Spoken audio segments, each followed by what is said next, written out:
This podcast is sponsored by nobody. Hey dudes, welcome to Splat from the Past, the LA 80s themed horror and sci-fi show where things can get totally radical. Now, I am so excited for today's guest because this man has been a driving force in comedy since the 70s, and I am talking about the one, the only John DeBellis, one of the kings of New York stand-up comedy. This guy, he began back, in the 70s. I mean, he came up with all the greats like Jay Leno and Richard Lewis and Joe Piscopo and Belzer and Andy Kaufman. So many great people, and he went on to be a writer on Saturday Night Live for that very turbulent first season after the Not Ready for Primetime Players laughed. He got Gilbert and Piscopo on there, and then from there he went to the Billy Crystal Comedy Hour, the Billy Crystal Comedy Hour, whatever that was called, that didn't last after he did Soap. He was a writer and producer on Joe Piscopo's first HBO special, which I grew up watching, and I friggin' love it. And he also wrote for the DC Follies, the Sid Marty Krofft show, which I didn't get to talk with Sid about when I had him on last year. And Politically Incorrect with Bill Maher, and lots of great stuff. Like I said, the guy is a legend in comedy, and it's going to be a total honor to have him on today.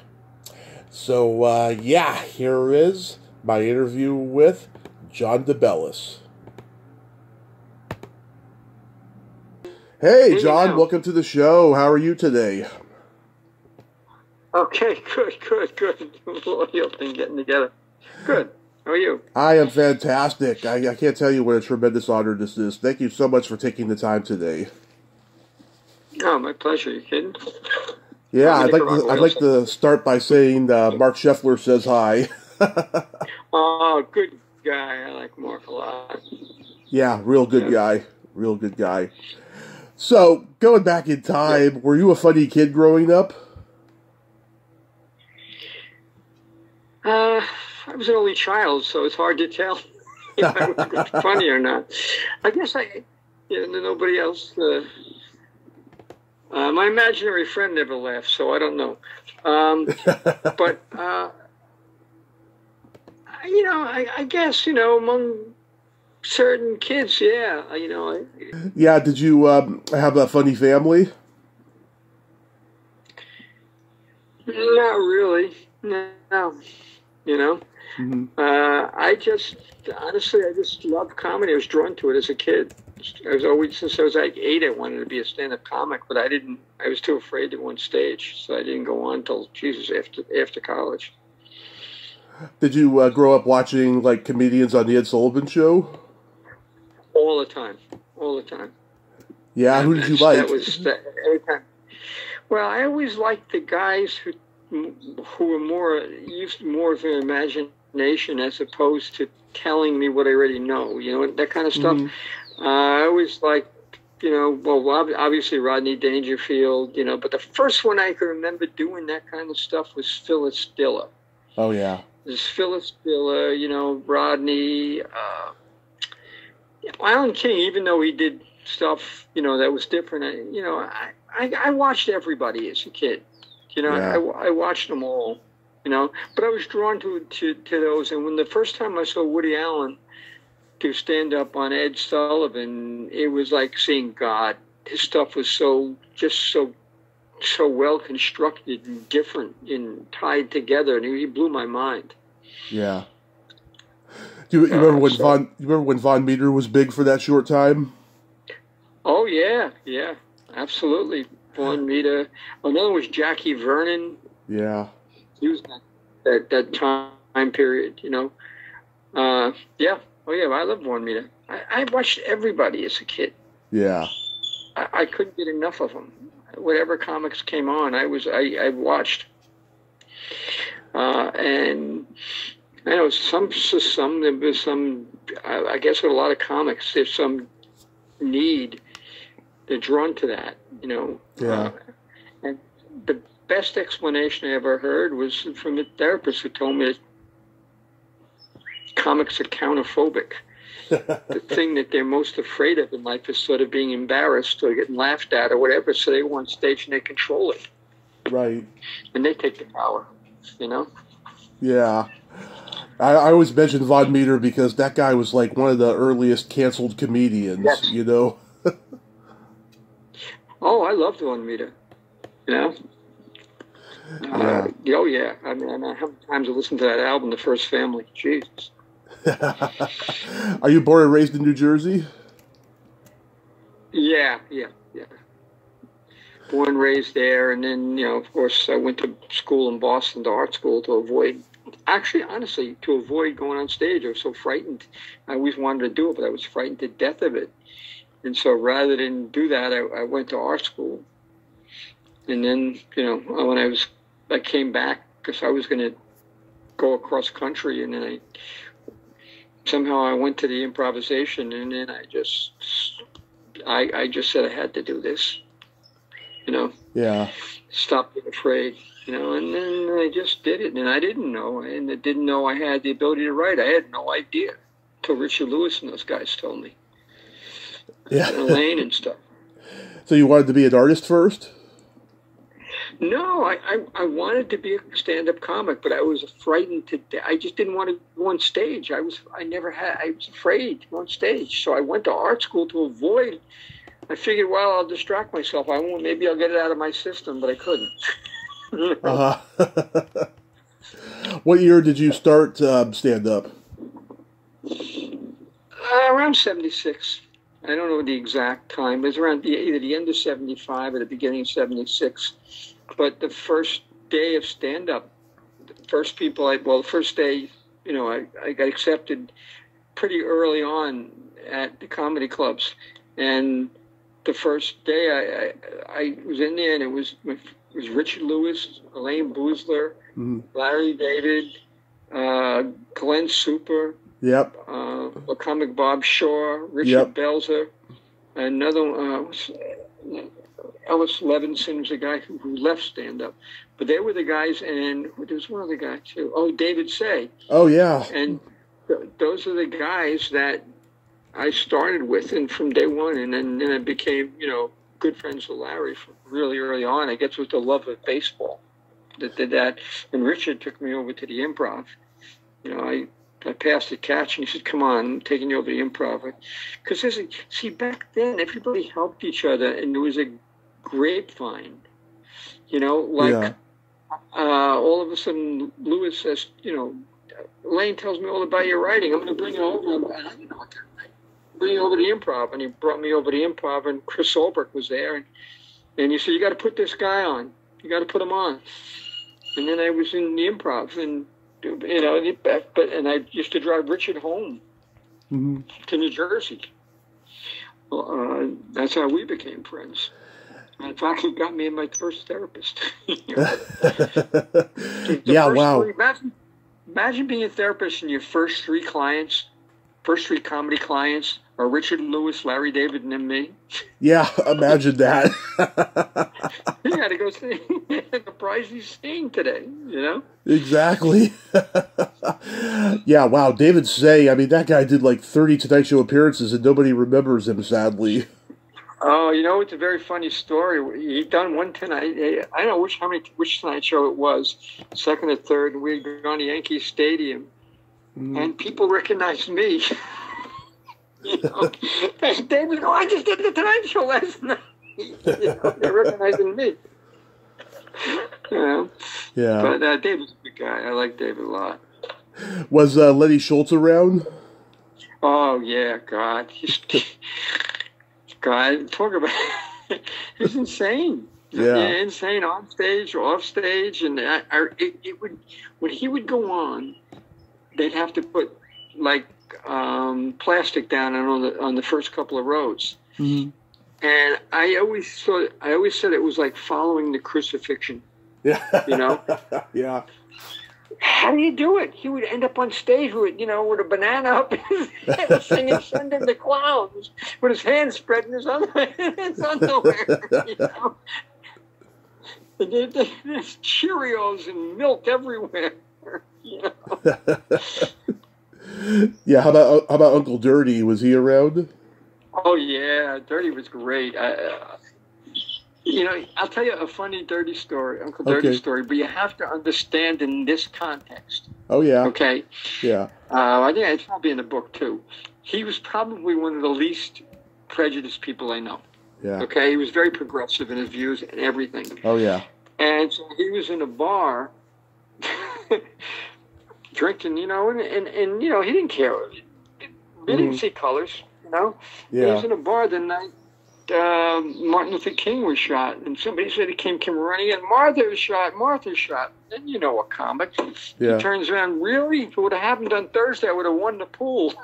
They beat the shit out of him. Shit. Any good Andy Kaufman stories? Oh, God, Andy, my God. The only thing, there's probably a lot. One thing was great about Andy when he came in. I'll tell you a couple of them. When he came in, at the end of the night, all the comics, we knew when this was going to happen. He would let us know. And we'd stay in the bar, mostly at Catch. We'd stay in the bar area, in the show area. We'd fill up with comics and musicians. And he would come in for 2 hours and do Elvis. And he was Elvis. Yeah. For those 2 hours. It was like watching an Elvis concert. And then they told me when he used to work the door, because a lot of times he'd want to work answer the phones at the Improv, and they all tried to keep him from doing that. Because what happened is people would call up reservations, and he would keep changing voices, and he'd keep putting them on to somebody else, and somebody else. And you got to talk to somebody, and they said they couldn't get any couldn't get any reservations. Yeah. Yeah, what a prankster, huh? He was great. I'm sure he broke out into Tony Clifton every now and then. Oh, God. He's the funniest guy on stage I've ever seen. And I would tell people, I don't know why. I'd be sitting in the audience laughing, almost crying, and I didn't know why. Yeah. I had no idea why I was laughing. None whatsoever. Because nothing made sense what he did, but all of a sudden, by the end, you're crying, laughing so hard. Yeah.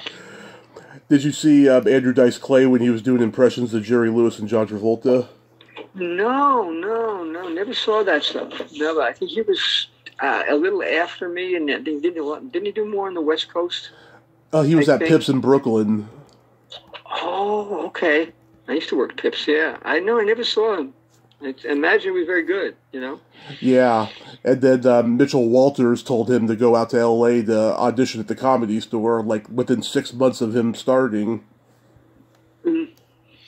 Wow, Mitch Walters. Yeah, they always gamble on anything, I heard he won $250,000 in some sort of lawsuit on the way home. He stopped somewhere and lost it all in a gambling thing. Yeah. Yeah. Yeah, he loved his racetrack, I heard. Yeah, he was a character. I like Mitch, I mean, very few people I didn't like. Everybody was really, I don't know, they were their own characters, and they were helpful. Everybody helped each other. And Danny Aiello was a bouncer at the Improv, right? Yep, and I did work with Danny on a movie years later, yeah. Yeah, I like Danny. He was a bouncer. I think he also was a union enforcer, I think. Yes. That. I think he worked for Greyhound or something. Yeah, he was a character, too. I mean, it was an interesting time period. A lot of weird, crazy people. Larry being one of the craziest, probably. Maybe David, but in a good way. Not in a bad way. Yeah, it was it was the comedy boom, and there was just this melting pot of personalities, Yeah, and of course, comics always argued and bickered with each other. That's just the way things are. But there was never, it was really never hatred. It was just, we just get angry over, it was a certain moment or whatever, and then laugh about it. Larry was the best at that, because he'd get so goddamn angry at the most ridiculous things, and then by the end of the argument, he's laughing at himself because he knows how ridiculous it is. Yeah. I saw him do a stand-up video of Larry David within the last 10 or 15 years or so, and he was killing. He was like, I have a lot of respect for Hitler because he never took shit from magicians. Yeah. That's it. That's after he made his comeback for Curb. He did Curb, and that was on the very. That was too. That was before that. He had done some sort of sketch pieces at some club or some nightclub, and they gave him downstairs to do it. And he did these 15 or 10-minute, I don't know how many sketches, but a couple of minute sketches. Mm-hmm. And that was in one of them, yeah. So how did you come to write for Rodney? Hanging out in the clubs. Just seeing Rodney and liked my stuff, and, it was very much in the same kind of vein. And that was huge. I mean, this is a guy I idolized growing up. And then he became a friend. He was at my wedding, and he'd call me up and leave the messages on the answering machine. And, hey, John, and he would go over and do jokes and leave on the answering machine. But the weird part is he'd leave space for a laugh. It's like, Which one-liners of his did you write? Oh, I don't even remember if I remember any of them. Yes. One of them I think I remember. I had terrible luck. And I went to the racetrack, and they shut off the opening gun. They killed my horse. I think that was one. The guy had so many great jokes, and even I've heard all these stories about him, and every story ends with him saying something really funny. I mean, he was just a funny guy. Oh yeah, he's great. We were sitting in a bar one day at Catch, and he comes walking in looking at us. And he goes, "Hey guys," and I said, "What? What's the worst thing about oral sex?" We said, "I don't know. The View." The View, yeah. I remember that one. You remember that? Yeah, he was great. And then a comic that nobody knows that I heard of. That was it would have been the next Rodney. It was Ronnie Shakes. You remember Shakes? Oh yeah, I've heard of him. Oh God, if you look his stuff up on YouTube, he's just great. Yeah. Just great. In that vein. My favorite Rodney story is he walked into Sam Kinison's hotel room, saw Sam all passed out after 3 days of cocaine and booze, and he was like, "Hey, get a load of Nero." Brilliant. Oh God, I used to drive across town with him, and it was like, "John, this doesn't make any sense here." It was like 67, 8, I don't know how old he was, 70. I'm doing cocaine, doing marijuana, doing everything. And you're doing nothing. Doesn't make any sense. What's wrong here? Yeah. And then he would say, "Come on, Jack, come on. I'll get you a hooker. And I kept saying, "We'll get hookers." And I kept saying, as much as I wanted to, there's no way I'm going to be. I couldn't, with Rodney, how could I even, just the thought of him being around, I couldn't forget it, Yeah. Chevy Chase told a story recently on Maron's podcast that one day him and Rodney were taking a golf cart ride on Caddyshack, and Rodney was like, "This is what I call show business. Hey, where's the little boy so we can get some blowjobs here?" That's Rodney. Yeah. He'd always say, "I'll tell you, John, you just think when the world is great. You think you have the greatest blowjob in the world, and the world's great, and next week you want one better, Yeah. Love it. So how does Saturday Night Live come about for you? It came about. I don't even know if I auditioned for it. Mm-hmm. I think the other guys were, and I happened to go up, and they liked my stuff because I had turned down television stuff. I didn't want to do any of it. So they liked my stuff, and then they asked me if, to do the show. I had an opportunity probably a year before through Libel to do it, and I didn't want to. Because I wanted to learn stand up. Same thing. ABC they did a few auditions for some. I don't know. Yeah. They were looking for comics, and I didn't want to do it, so I would open shows. Because this way, if I opened a show for auditions, I could go across town and do another show. So I opened it, and then it turns out the only one they liked was me, and they wanted me to create a series myself. Like a fucking idiot, I turned them down. Yeah.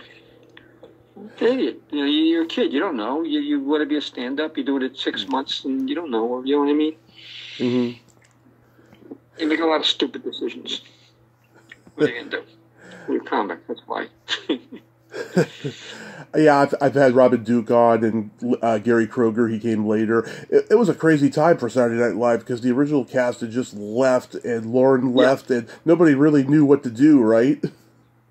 Nobody knew, and nobody knew who was making decisions, and there was a lot of political stuff behind the scenes going on that I don't think anybody was aware of. Mm-hmm. You know, and you know, I one funny story is at the time Larry David was doing Fridays. Mm-hmm. You know, yeah, and they knew we were close. And one time somebody had written a sketch that was close to another sketch that was on Saturday Night Live. And they called me in because they thought me and Larry were corroborating, telling the other show what the other one was doing. Mm-hmm. And all I ever do with Larry and we on the phone, we talk baseball. Yeah. You know. Yeah. But they really thought they were doing that. Wow. Yeah. You helped get Gilbert and Piscopo on there.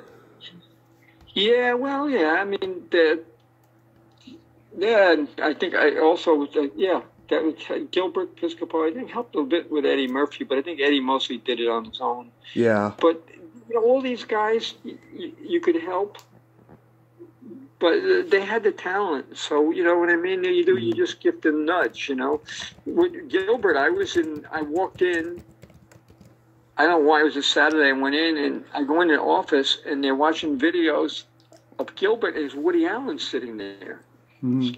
So I sat in the office watching videos of Gilbert with Woody Allen, and Woody Allen thought he was a Cherokee Indian. Cherokee Indian. Yeah, Dom Irera was an extra in a couple episodes, and then he got let go pretty quickly, and also Larry Metcalf. Oh, wow. Yeah, they didn't know what they were doing, you know. A lot of the stuff is all hit and miss anyway, certain things, you know. Yeah, were there any sketches that stand out that you wrote? You know, I don't even remember, you know. I'll tell you one thing. It's an extreme compliment that I got years later. There's a guy who did music called Hal Wilner. Mm-hmm. And he did it for years at SNL.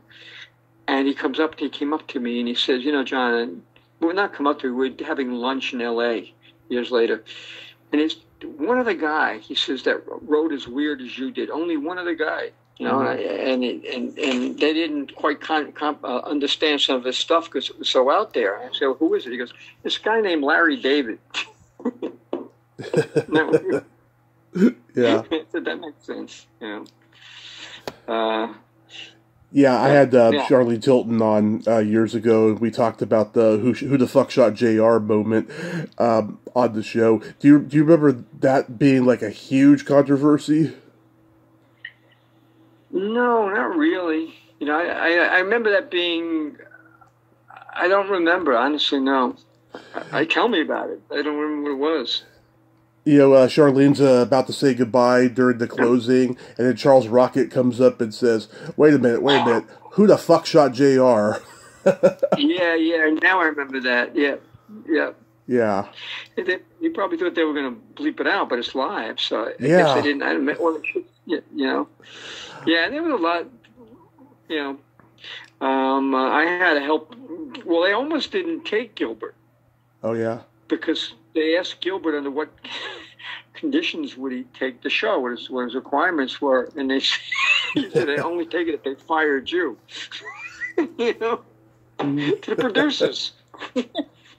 So they came up to me, and I said, he's a comic. He's joking. Yeah. Being defensive because he's nervous. Yeah. And also, too, the irony of irony, that night when Charles Rocket said that, Prince was the musical guest, and he said fuck in his song Erotic City that he sang. Oh, I didn't even know that. Wow. Yeah, no one cared about that, but like yet Charles Rocket, they did care.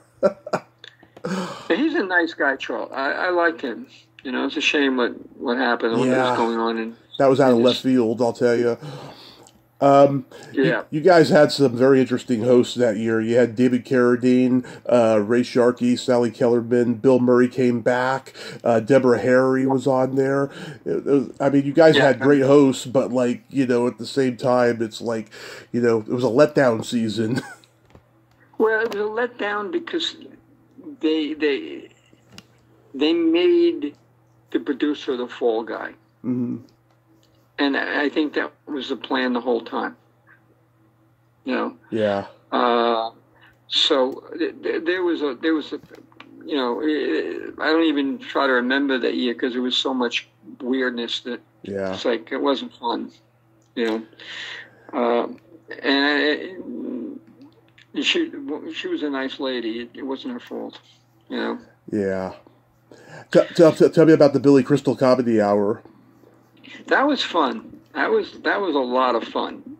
Billy and I hit it off, and you know, they actually tried to prevent me and Billy from writing together because I was so off the wall. They didn't want me. They thought it would affect Billy to be off the wall. Bad influence.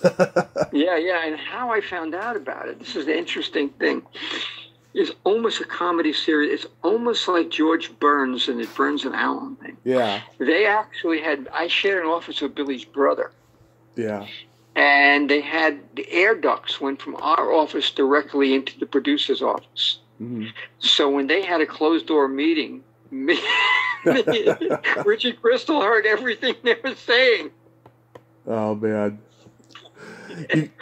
I've only seen clips on YouTube, not full episodes, but you guys had like everyone from like Robin Williams and the SCTV guys on. Oh, yeah. And, yeah, you had Smokey Robinson guest starred and Shelley Duvall and lots of people. I'll tell you a piece that they wouldn't let me, they shot, but they wouldn't put up. I would love to find it. I did a piece with the Mr. Potato Head family, and they made the potato heads, and the whole piece wound up being that they couldn't find their son's nose, okay? Yeah. And when they found it, it had a Coke spoon in it.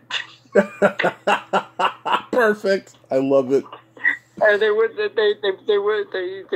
cut it out. You know? Oh my God, that's great. That's perfect. Oh yeah, and then I wanted to do. This is one of the Piscopo shows. TV always lowers everything back then. And I remember we're doing it.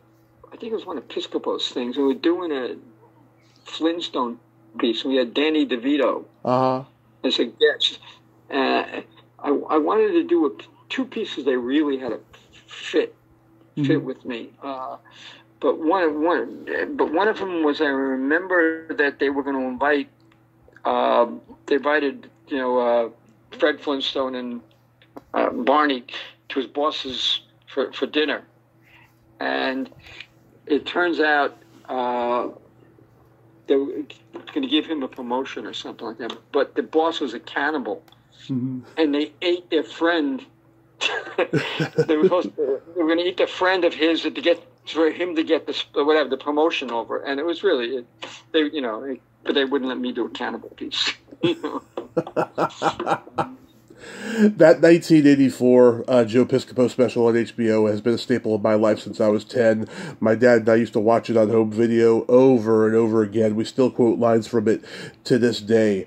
So did Piscopo just call you up and say, "Can you help me write the special?" Yeah, Joe just did, and it was really me and him did mostly everything on the show. I mean, I don't. We got together, and I would spend long hours more than anybody else. So, and it was honestly it was Joe's vision. You know what I mean? It wasn't my vision. He wanted to do it, and I just embellished. And the good thing about it, that's where we discovered Jan Hooks. I had seen. Yeah. I saw a video, a 30-second video of her years ago when I worked on a show, some sort of weird show. Uh-huh. I forget the name of it. And I said, find this woman. And we brought her in, and she was wonderful. She's just so good. She was great. It's some natural timing and stuff. Just wonderful. I loved her. She was so underrated and so talented. It's just a real scream. I mean, with faces she made and everything. She was natural. You didn't have one of these people you didn't have to give any direction. She would read a piece and instinctively get it. Mm-hmm. And she was wonderful. And I became good friends with her, for a while. And then when she passed away, not when I was away. I was on the West Coast by then. It was really heartbreaking because we really were good friends. Yeah. Great woman. Glenn Hirsch told me about the Tony DeNono scene. Oh, yeah. They did that. They did that all the time on stage, those guys. Yeah. It's Joe and Glenn and Ralph Schuckett from Utopia and Rocco Urbishi. Yeah. I'll tell you a thing with Hirsch and Piscopo and Robert Wall. Uh-huh. And it's got Brant van Hoffman. Brant van Hoffman, the other comic. Yeah. Well, we used to do a piece. We used to go on stage every night, and we'd do a piece to Old Donna. Remember that song, Old Donna? And we would do Old Thurman. It was about Thurman Munson. Yeah. And then at the end, I would come in and slide it home plate. He was alive when we did it. So the night he died, we figured we'd go up and do it as a tribute. Mm-hmm. And we did it. We got booed off stage. He literally booed us off stage. But at the Improv back then, you could do anything. Yeah. I love the cocaine drummer one. Yeah. The Jerry Lewis Thriller, of course. That was so good. That was Joe. That was all. I mean, that literally was all Joe. Yeah. Got to give him credit on that. That was all him. Yeah, he's doing Witchcraft with Great White. that kills me and my dad every time we see it. It's so funny. I know, with Great White, I know. And we thought, who are these schmucks? You know what I mean? And years later, they get really big, Yeah.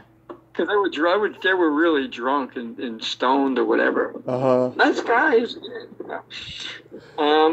But Joe had this vision. It was really his vision. And like I said, I embellished certain stuff. But it was his vision. I love it when he's doing the stand-up part of the show, and he tells that story about him and Eddie going to see Stevie Wonder's concert, and they're doing, I'm going on a campaign for love, and then he's doing it like Sinatra, and then he's like, the band stops playing, Eddie's staring at me, Stevie's staring at me. That's right. Yeah, I heard he still does that on stage to this day. Oh, really? I didn't know that. That's great. Yeah, that's a brilliant joke. And Eddie, by that point, I mean, he's the biggest star in the world, and he was a good friend of Piscopo by playing Carl Lewis in that special. That piece, that was one of my ideas, I think, with Bologna and that. But I tell you one thing that we did that Eddie, it was very interesting, very poignant part. We were doing something, I think was some kind of Miami Vice thing. And I'm trying to think which show, if it was the first or second Piscopo Special. I don't remember which one it was, because I remember George Slaughter was on it, so it might have been a little bit later. I'm not sure. Mm-hmm. But so he was supposed to shoot we're in Jersey, in the docks in Jersey somewhere, someplace, and we had all the crew. It was an expensive shoot, and he didn't show up, and it was like a $35,000 day. So Kinkin says, "Come on," Richie Kinkin, his manager, "Come on, John, let's go to Eddie's house." So we go to Eddie's house, and Richie goes in, and I said, you better go in. I'll wait inside. And so Richie's there for a while, and he comes back out, and Richie's really upset, like angry, but at the same time hurt.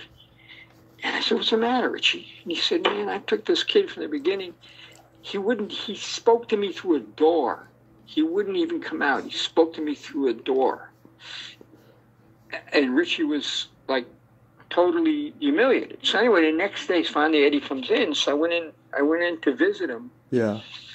And there was a sadness about him, Eddie, at the time. And I guess he was going through something, because when you're so young and you become that big, there's an emptiness or a void in there. Yeah. And it was one of the saddest moments. I couldn't be angry at him. I couldn't be angry at him anymore. Because it was obviously something that he was dealing with that kept him from showing up that day that he himself didn't quite understand. Yeah. And then years later, I saw them when I had to testify. They did a trial. This guy King Broder said he was managing Eddie when he got Saturday Night Live, which was not true. And Piscopo called me up and told me about that. I said, "Joe, I was there when Richie and them were representing him. I was right there when they were negotiating." Mm-hmm. So they flew me in to testify. So I testified on Eddie's behalf, and that was like a key testimony. And I saw Eddie afterwards, and he was different. He was back to being Eddie. Yeah. Fun and lighthearted, and it was good. He made me feel good. He said, "Come on, hang out. Come on, we'll hang out afterwards. Come on, we'll hang out." But people go through the fame at a very early age. Really can affect you. I mean, he was 19 or something, Yeah, I remember hearing when he made Beverly Hills Cop 3, he had trouble getting things together on set because something was going on in his life at the time, and so they had to shoot a lot of people he was talking to later because Eddie just couldn't get a good performance out of it, and then Eddie's stuff had to be shot later, which is very interesting, when you think about it. Yeah. He has such. I always thought he would make a great dramatic actor. I always thought he should have made that turn, sort of like Adam Sandler's doing a bit of that now, and I think he's very good in it. Because I think Eddie had great presence. From day one, his presence was always he was just there, charisma. Yeah. I think Dreamgirls is the closest we'll get to a dramatic performance, although I do think he played Rudy Ray Moore pretty good a couple years ago. Oh, I didn't see that, so I don't. Yeah, it's called Dolomite Is My Name, and he really embodied Rudy Ray Moore, I'll tell you. Oh, wow. I didn't know that. So that's good, because he's a talented guy. Yeah. It's on Netflix if you want to check it out. Okay. I will do that. When people go through a lot when they're at an early age, that's what's interesting. Larry, made all that money and all that stuff, mm-hmm. later on in life. And Larry's exactly the same.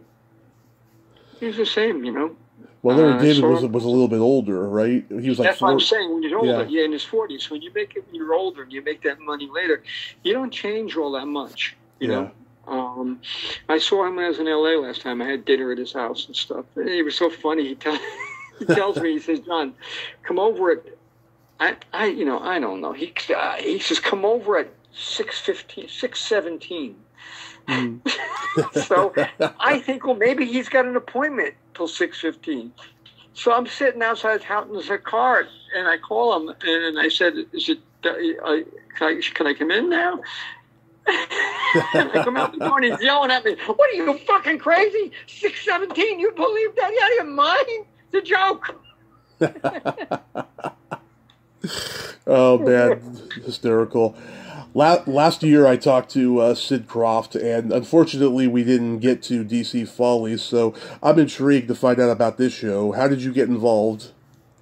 Well, first of all, Sid Croft is still around? Oh, yeah. He's 94, I think, and his brother Marty just passed. Now, I mean, which one? Marty's the older one, right? Marty was the younger one. He was the businessman of the two.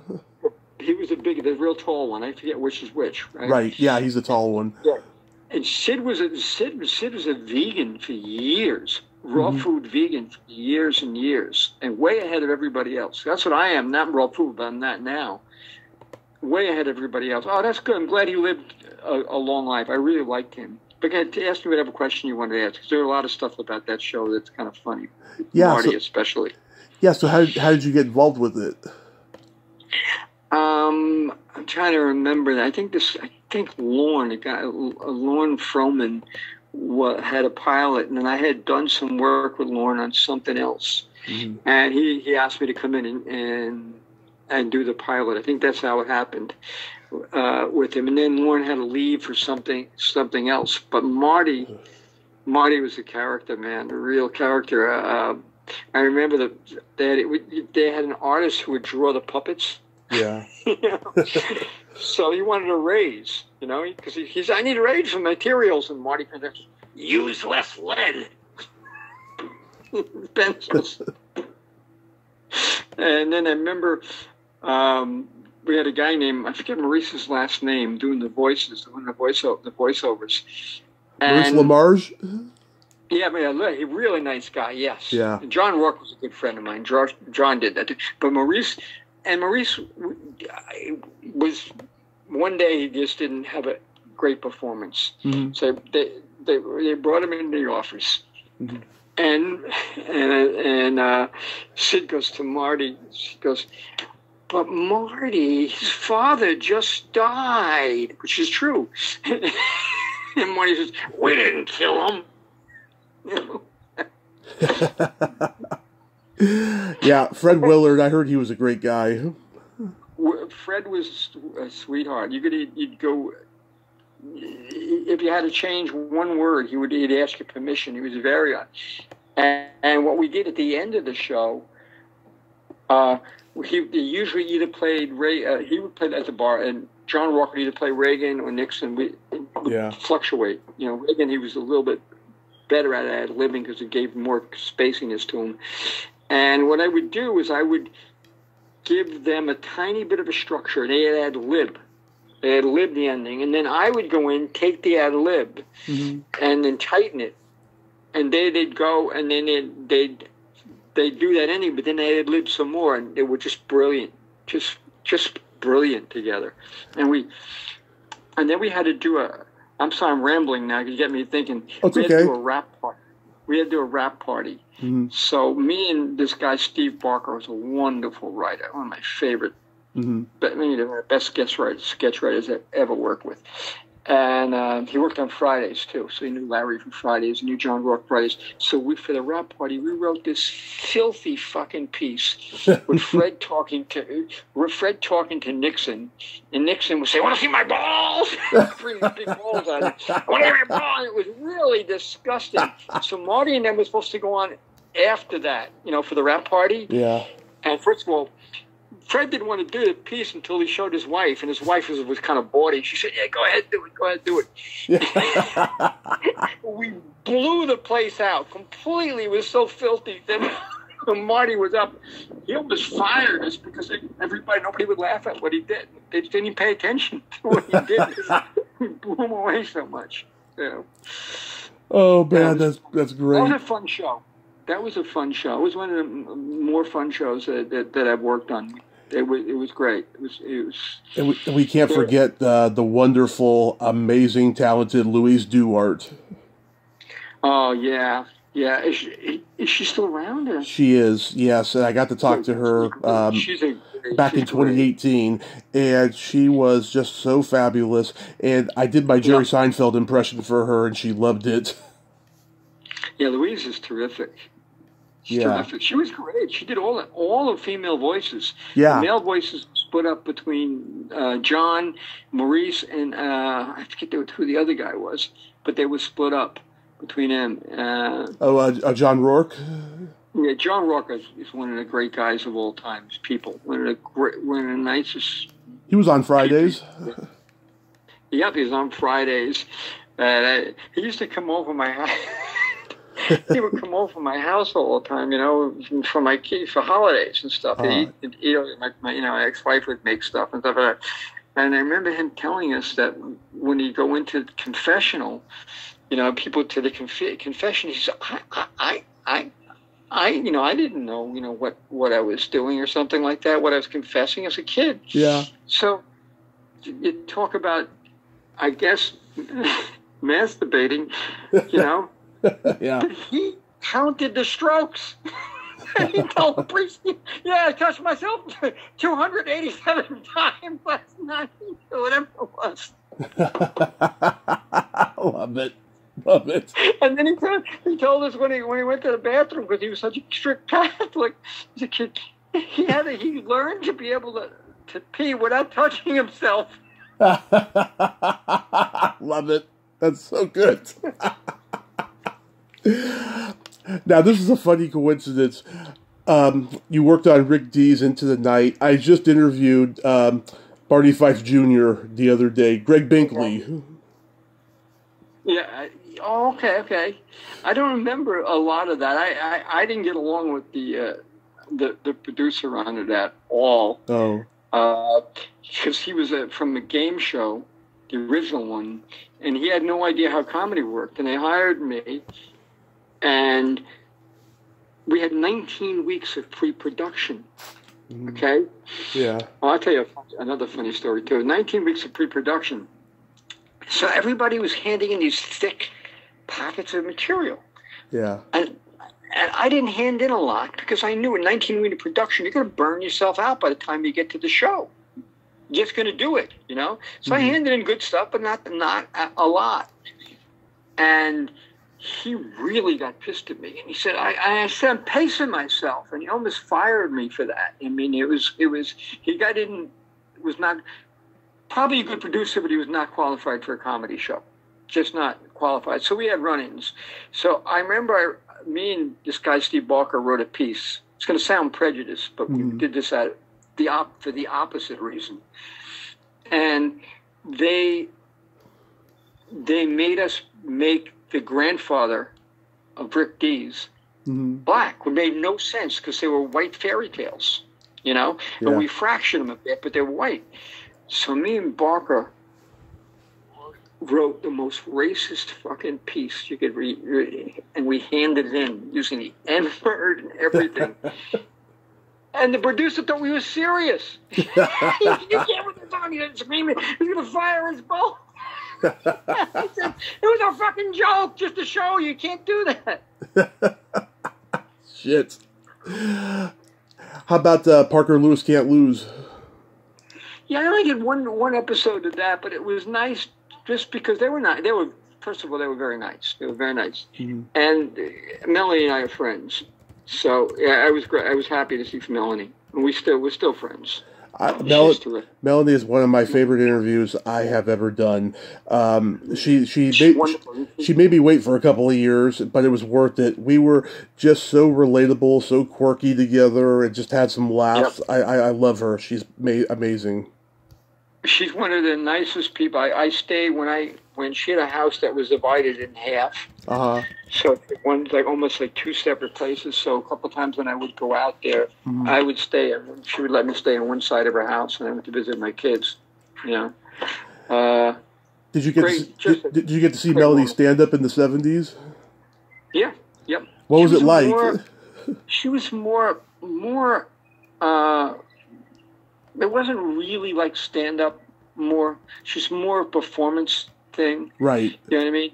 Yeah. Because she's really an improv actress and an actress. You know, so it wasn't straight stand up. It was more character stuff and more performance oriented stuff. So it was not straight stand up.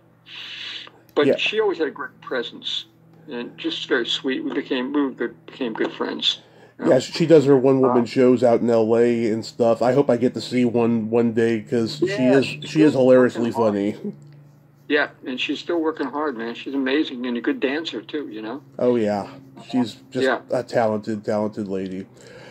Yeah. Go ahead. I still talk to Elaine Boozler. You know, Elaine was she was a pioneer. Talk about pioneer. Yeah. First she gets like a Showtime deal, and then they pull out, and then she tapes the special, and then luckily it gets picked up by Showtime a year later when management changes. Yeah, she broke the barrier in a sense because she was a female comic who could hold her own in a men's world. I mean, she was this tough as any woman comic. Before then, the women comics weren't as tough. They it was more because of this, not them, but just because they would put an agenda-specific kind of thing. You know, they were treated a certain way. Elaine could blow out any audience. You know, she was wonderful. Very talented, really, yes. Very talented. And then I remember the first time I saw Rita. I was getting friends with Rita. Rita Rudner, yeah. I love Rita. Sweet person too. Great writer. Yeah, very funny. Yeah, she had that joke about the warning labels, on the alcohol bottles during pregnancy. She's like, I think that's ironic because if it wasn't for alcohol, you wouldn't be pregnant in the first place. Yeah. Yeah, she said, when I looked at a man, I would think, is this the man I want to see my kids spend every other weekend with? How about Politically Incorrect with Bill Maher? Maher, yeah, I only did that for a short period of time. I was I was going through a divorce, so it was kind of a crazy time period for me, really, really insane. So I don't remember much. Bill was great, you know. He's always very gracious to me. We did a special years later, and you know, I remember I paid everybody cab fare. Mm-hmm. It was paid, but also cab fare, and he signed the thing for cab fare. He was very gracious and all. I haven't seen, and when I did the book, he gave me a quote, and you know, all those guys did. Bells. I mean, it was a group of guys. I mean, I don't want to sound like a good at TV shows, but the people were. I can't really find people I didn't like. Yeah. You know? I totally get it. There's some people that can get along with anybody, and then there's some people that, you know, they like good people, but they won't put up with an asshole, you know. It depends on the temperament of the person, really. Well, the group of guys that we started with were you know, I remember with Belzer and stuff, they were counting. They couldn't even name 40 comics in the United States. I mean, in New York. Yeah. You know, and so there was so few of us that we were. And Maher has the best line that I've ever heard describe it. He says, I walked into the club for the first time. He said, all of a sudden there's 30 guys just like me. You know, or guys and girls just like me. I thought I was, weird. And and it was a clubhouse. Every night it was a clubhouse. You didn't know what was going to happen. You just hung out all night and you laughed all the time. The most ridiculous stuff. And everybody helped each other. And you met Steve Middleman when you started, right? Yeah, I'm still close to that. I talked to Steve today. Great guy. He called on the phone to you, just a little while ago. Yeah, he's a great guy, Steve. He came out here. We did a stand-up set together here in Nicaragua. Oh, yeah? Yep. And I did. This is interesting. Mm-hmm. This is a New York thing, possibly. So I did a few shows here, mostly just gringo audiences. Yeah. I became friends with the first female comic. I think I told you this. And she started the whole Nicaraguan scene. Mm-hmm. Gabriela.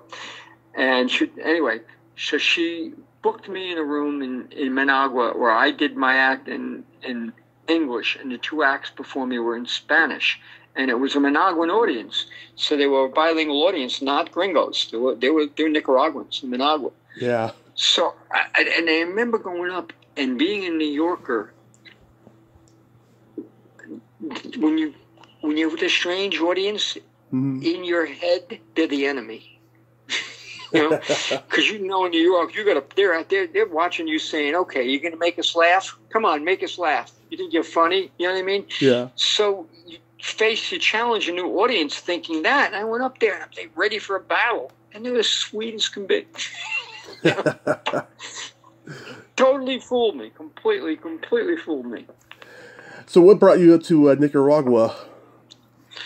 I grew up with a guy who... next door to me, older than me, who had a coffee plantation and cigar place in plantation in Nicaragua, and I talked about it for my whole childhood. And then years later, it was literally right after my father died and my girlfriend died. My one daughter was graduating for college, and I said, I needed to get away. Let's go to Nicaragua. So I came here, and then she liked it, so I got a place, and then I didn't move in or anything for years. And then finally, about 4 or 5 years ago, I said, fuck it. My kids are in Los Angeles. What do I need a place in the East Coast for anymore? They're in Los Angeles. I go visit them, and so I just moved here. And I go back, and I stay with my daughters. Wow. And so what's it like over there? I mean, is it just, very exotic and just, touristy? It's it's third world. I mean, it's earthy. I mean, one of the lines I use, and this is the truth, Nicaragua is the only place where you see an ad for motorcycles and you say, we'll seat a family of 4. And that's because you see a family on a motorcycle. 4 of them on a motorcycle. It's third world. It's poor. There's some really nice areas, some really, really nice areas, really wealthy areas. I think Shaq O'Neal has a place here in San Juan del Sur and stuff. But the people are really nice. It's an adjustment. Yeah, you don't want to be here in the States with all the fucked up shit that's going on over here. Yeah, well, here we have a dictatorship, so I don't have to worry about it anymore. Yeah. But the people, what draws you here are the people, and it's beautiful. It really is it is beautiful. And while it was really inexpensive, now it's getting more expensive. It's it will be in 2018. This was the fastest growing economy in Central America, and then they had some riots here, and people were shot and stuff over a social security system.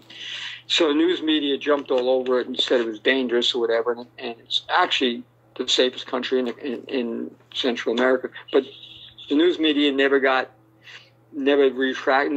told how nice and safe it is. So the economy slowed. Hopefully, it's gaining momentum again. It should be the next Costa Rica. Costa Rica is like American prices, and real estate's to the wall. But right now, that 2018, as bad as it was, it actually made it, in a sense, slowed it down a bit, which I think I'm happier about. That's good. Yeah, it's a cool place. I got a gig coming up, probably in like a few of them, but one in this really beautiful gringo fucking resort on the ocean. Mm-hmm. So we're trying to get a stand-up scene here going with gringos and with Spanish. Do some more of those things. So you still do stand-up and you still write. Yeah. You got it. What else am I going to do? Yeah. I mean, I do art stuff yet, but you got to keep busy. For a long time, I was just getting the land. I had a lot of work on the land and stuff. But what are you going to do? And pretty soon baseball will start. The guys are all huge baseball fans here, so. Oh, nice. They're gigantic baseball fans in Nicaragua. Ugh. Not soccer? They're soccer fans too, but baseball's number one. Every town, every major city has a stadium. Mm-hmm. And it's like, I don't know how many cords it is to go to a game.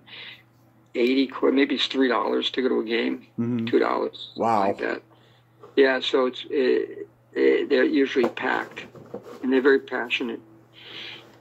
And like I said, the people make the country. That's what it was. And I just took a road trip into these places along. There's a part of Nicaragua, it's on the Caribbean. I was just there. Mm-hmm. It's beautiful. And then the people speak Creole, which is totally different, and English. And then I go to another area, and it's I'm learning. I can't speak Spanish for garbage. Horrible. Are you going to write any more books? Yeah, I wrote a few, but I haven't put them out yet. Okay. I wrote one on what happened on the movie I made, The Last Request. I wrote it. It's how to make an independent film in less than 30 years. as all the problems we had getting the book, the movie done. Mm-hmm. And one of the reasons why I was worried about getting sued, because I'm brutally honest in this. And apparently I don't have to worry, but I figured a few people have died off now, so I don't think I have to worry about it now. Yeah. And I got a couple other things. And I did another book called, actually, the guy, Elaine Booth's husband, used to manage the Doors. Oh. You know? So he gave me, it's about a reincarnation thing, so he gave me the title "Love Me Two Times." Mm-hmm. You know, Doors. They gave me permission to have to use the lyrics of it, to use it in the script or whatever.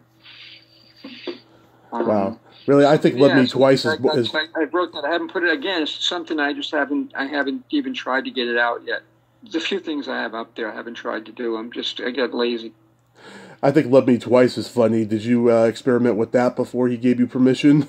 Yeah, you know, I had no title for it, you know, and it was untitled, and I told Elaine the premise, and then she said, and she talked to Bill, and then she called me up and said, you know, Bill thinks you should use this for this, so, and I did, and she tells me funny stories, Elaine. Did you ever have Elaine on? I asked her years ago, and she declined. And then people were telling me, "Yeah, she's famous for that. You know, she'll go on her friend's podcast, but other people, no." She doesn't like to do a lot of podcasts. Yeah, to be honest, it's nothing to do with you. Yeah, I know. You know, I know. She does not at all. But she's got some funny stories. Because Bill is hysterical. He's got ADD. I don't want to give him away, but man, she's got some great ones. I have ADD too, so I can relate. All right, then I'll tell you one quick one. Okay. Right? ADD. It's when she. This is years ago. She gets a hysterectomy. I hope she doesn't get mad at me for saying this, but you know. And Bill's supposed to pick her up, right? And he shows up on a motorcycle. Uh-huh. Imagine having to ride after hysterectomy on a motorcycle. I know, I get confused like that too. You know, I've done a lot of crazy things, you know, similar to that. So I totally relate. Yeah, I've got ADD too, so I can relate. You know, I'm all over the place most of the time. I remember I was a security guard, right? And like I had to go in and take a drug test, and it was like just you put this thing in your mouth, you know, for the saliva, right? And I put the wrong end of it in my mouth, and then gave it back to the guy, and he's like, "Oh, damn it!" And so I had to take another one. Oh my God, that's very funny. I know, you don't realize it when you're doing the guy, you know. Yeah. But you do have at ADD, you do have an unusual ability, supreme ability to focus. You can hyper focus. Well, when we're interested, we can focus. Yes. When we're interested, we hyper focus. Yeah. You know, if I'm interested in writing, I can hyper focus. I don't even know where I am. Mm-hmm. But otherwise, in the rest of my life, I have. Again, I don't know where I am, but for different reasons, you know. Yeah. I'm at different places at once. They talk about in physics, you know, what do you call it? It's not string theory. I don't know what my brain is. You know, what's it? You know exactly what I'm talking about. You can be in two things in one place. Holograph? No. We both can't even remember the word. It's the biggest theory in physics, and we can't remember the word. I know. I can't think of it.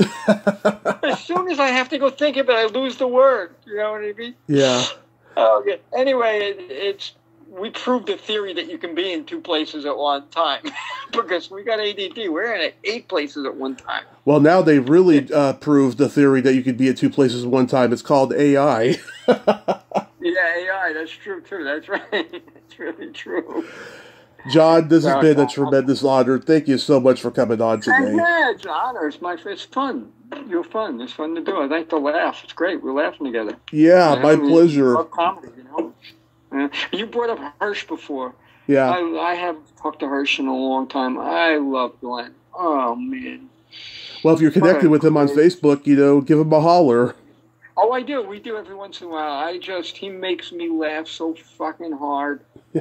Oh, Yeah. I love him. I love the man. He's great. Yeah.